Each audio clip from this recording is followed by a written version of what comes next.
आपको बता दें 13 फरवरी से किसानों का एक बार फिर से आंदोलन चालू है। किसान दिल्ली कूच करने के लिए तैयार हैं, लेकिन वहीं सरकार की तरफ से किसानों को रोकने के लिए पूरे कड़े इंतजाम किए गए हैं। एक बार फिर किसान अब शंभू बॉर्डर पर पहुंच चुके हैं और किसानों का लगातार यही कहना है कि वो अपनी मांगों को लेकर दिल्ली पर कूच करेंगे और दिल्ली बैठकर संसद का घेराव करेंगे।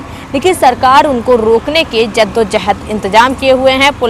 पुलिस उनको रोकने की जद्दोजहद कोशिश कर रही। पुलिस की तरफ से लगातार कहा जा रहा है कि किसान ये भारी भरकम मशीनों को लेकर दिल्ली कूच नहीं कर पाएंगे। लेकिन किसानों ने इस बार पुलिस का भी तोड़ निकाल लिया है। बैरिकेड तोड़ने के लिए किसान भारी भरकम मशीनों और जेसीबी को लेकर बॉर्डर पर पहुंचे हैं।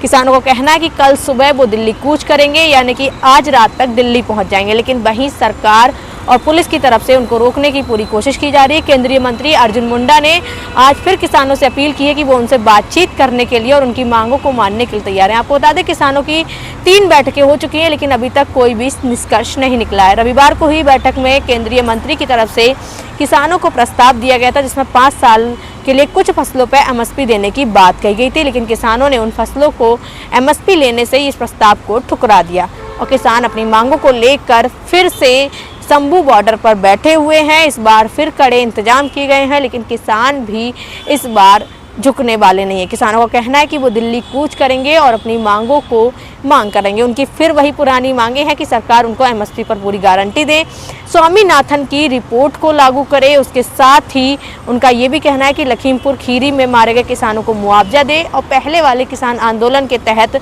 उन पर जो मुकदमे दर्ज किए गए थे उनको खारिज करे। उसके साथ में किसानों की ये भी मांग है कि उनका कर्जा जो है माफ़ किया जाए। लेकिन सरकार की तरफ से भी कहा गया है कि वो स्वामीनाथन की रिपोर्ट को लागू नहीं कर सकती है, लेकिन 5 साल के लिए कुछ फसलों पर एमएसपी देने की बात कही गई थी। लेकिन इसको लेकर किसान राजी नहीं हुए, उन्होंने इस प्रस्ताव को पूरी तरह से ठुकरा दिया है।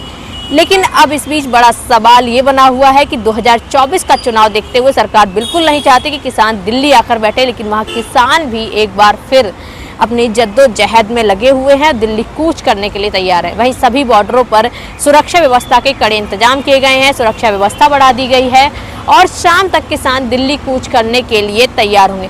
वहीं राहुल गांधी ने कहा कि अगर किसानों के लिए उनकी सरकार आती है तो एमएसपी लागू करेगी। लेकिन एक सवाल खड़ा हो गया कि जब यूपी की सरकार थी तब एमएसपी क्यों नहीं लागू की गई, और अब राहुल गांधी आखिर कैसे एमएसपी लागू कर देंगे? क्या ये किसानों के साथ धोखाधड़ी करने वाला मामला है? उसके बाद आपको ये भी बता दें कि लगातार वो अपनी मांग रहे हैं और सरकार की तरफ से भी एक झुंझुना पकड़ाया जा रहा, कहा जा रहा है कि भाई हम आपको जो आपकी मांगे हैं मान लेंगे। लेकिन सरकार ये साफ तौर पर नहीं कह रही कि हम जो एमएसपी की गारंटी है वो नहीं दे सकते हैं। स्वामीनाथन की रिपोर्ट 2004 को भी लागू नहीं किया जा सकता है।